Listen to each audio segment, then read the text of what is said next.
Uni Republik Sosialis Soviet atau USSR.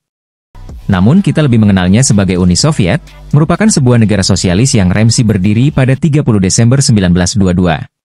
Pemimpin pertama Uni Soviet adalah Vladimir Lenin yang menjabat dari 1922 sampai 1924 dikarenakan pada tahun tersebut beliau meninggal dunia.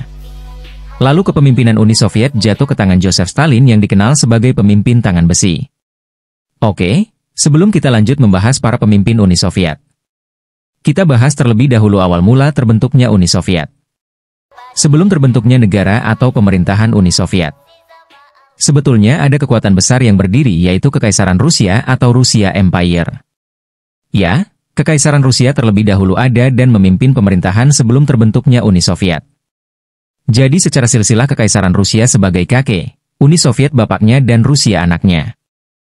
Jadi sebelum adanya Uni Soviet, Kekaisaran Rusia telah lebih dulu ada, dan pemimpin kekaisarannya disebut dengan sebutan Tsar. Kembali lagi ke pembahasan Uni Soviet. Jadi terbentuknya Uni Soviet itu setelah melewati beberapa konflik politik serta pemberontakan dan terjadilah revolusi pada 25 Oktober 1917. Setelah revolusi tersebut sebetulnya Uni Soviet telah dibentuk atau didirikan, namun belum secara resmi dianggap sebagai sebuah negara dan baru resmi berdirinya pada 30 Desember 1922. Sekarang kita lanjut bahas kepemimpinannya. Setelah pemimpin pertama Uni Soviet yaitu Vladimir Lenin meninggal, dan digantikan oleh Joseph Stalin pada tahun 1924. Stalin memimpin Uni Soviet melewati proses industrialisasi besar-besaran dengan sistem ekonomi terencana dan penindasan politik. Singkatnya, ketika terjadinya Perang Dunia Kedua. Pada bulan Juni 1941, Jerman menyerang Uni Soviet yang disebut dengan Operation Barbarossa. Walaupun kedua negara tersebut sebelumnya mempunyai kesepakatan non-agresi yang disebut dengan Fakta Molotov-Ribbentrop, yang berisi tentang kesepakatan untuk tidak saling menyerang satu sama lain. Dalam invasinya tersebut sebetulnya Jerman hampir menembus Moskow, ibu kotanya Uni Soviet. Namun pasukan Merah Uni Soviet berhasil membalikan keadaan dalam pertempuran Stalingrad, dan Jerman harus mengalami kekalahan pertamanya dalam Perang Dunia Kedua. Sekaligus kekalahan tersebut menjadi titik awal runtuhnya kekuatan Pak Kumis dari Jerman. Setelah berakhirnya Perang Dunia Kedua dan Uni Soviet menjadi salah satu pemenang, Uni Soviet pun harus terlibat perang dingin dengan kekuatan besar lainnya yaitu Amerika Serikat dan sekutunya. Perang dingin tersebut untuk memperebutkan dominasi atau pengaruh ideologi dan politik global. Keterlibatan Amerika Serikat dalam perubahan rezim selama Perang Dingin meliputi dukungan terhadap kediktatoran anti-komunis dan sayap kanan, pemerintahan, dan pemberontakan di seluruh dunia. Sementara keterlibatan Soviet dalam perubahan rezim meliputi pendanaan partai-partai sayap kiri, perang pembebasan nasional, dan revolusi di seluruh dunia. Karena hampir semua negara kolonial mengalami dekolonisasi dan meraih kemerdekaan pada periode 1945 hingga 1960, banyak negara yang menjadi medan Perang Dunia Ketiga dalam Perang Dingin. Selama terjadinya Perang Dingin antara Amerika Serikat dan Uni Soviet, telah beberapa kali dunia dibuat mencekam dan ketakutan akan terjadinya Perang Dunia Ketiga. Salah satunya adalah krisis Berlin atau sering disebut juga Berlin Standoff, yang terjadi pada 4 Juni 1961. Di mana militer kedua negara sudah saling menodongkan moncong tank di Checkpoint Charlie atau perbatasan Jerman Barat dan Jerman Timur.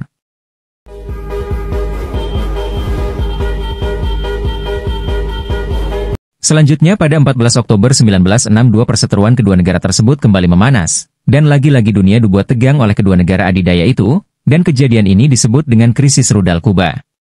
Nanti kita bahas lebih lanjut di konten selanjutnya mengenai krisis Berlin dan krisis rudal Kuba. Perang dingin yang terjadi selama bertahun-tahun tersebut memberikan banyak dampak negatif bagi Soviet. Salah satunya, ketidakstabilan ekonomi dan politik. Merosotnya perekonomian Uni Soviet pada tahun 1980 diakibatkan oleh dampak Perang Dingin dengan Amerika dan sekutunya. Akibat hal tersebut, banyak warga Soviet yang mengalami kelaparan. Sehingga menimbulkan banyaknya kerusuhan dan pemberontakan terhadap pemerintahan Soviet itu sendiri. Kesenjangan antara kekayaan elit politik Partai Komunis Soviet dan kemiskinan masyarakat mengakibatkan runtuhnya kredibilitas pemerintahan komunis Uni Soviet. Selanjutnya, Mikhail Gorbachev, yang naik ke tampuk kekuasaan pada 1985 sebenarnya sempat memperkenalkan kebijakan Glasnost dan Perestroika. Dua kebijakan itu diharapkan mampu mereformasi sistem politik dan ekonomi Uni Soviet.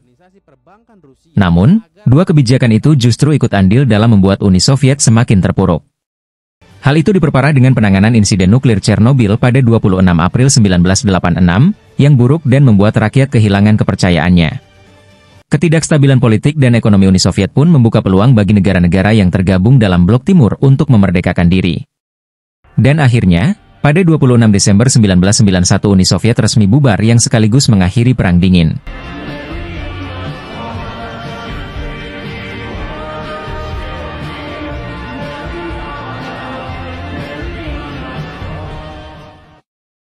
Dalam sejarahnya, selama 69 tahun berdiri, Uni Soviet telah dipimpin oleh 8 orang pemimpin. Yang pertama, Vladimir Lenin.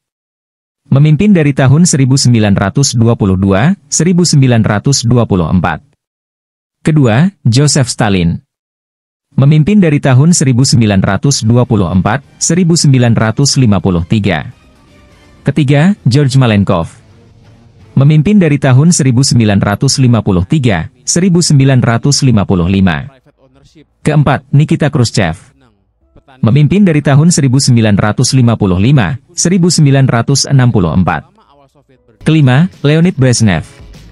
Memimpin dari tahun 1964-1982. Keenam, Yuri Andropov. Memimpin dari tahun 1982-1984. Ketujuh, Konstantin Chernenko. Memimpin dari tahun 1984-1985. Kedelapan, sekaligus pemimpin terakhir Uni Soviet adalah Mikhail Gorbachev. Memimpin dari tahun 1985-1991. Itulah sejarah singkat runtuhnya salah satu kekuatan besar dunia, sekaligus rival dari Amerika Serikat dalam dominasinya di muka bumi.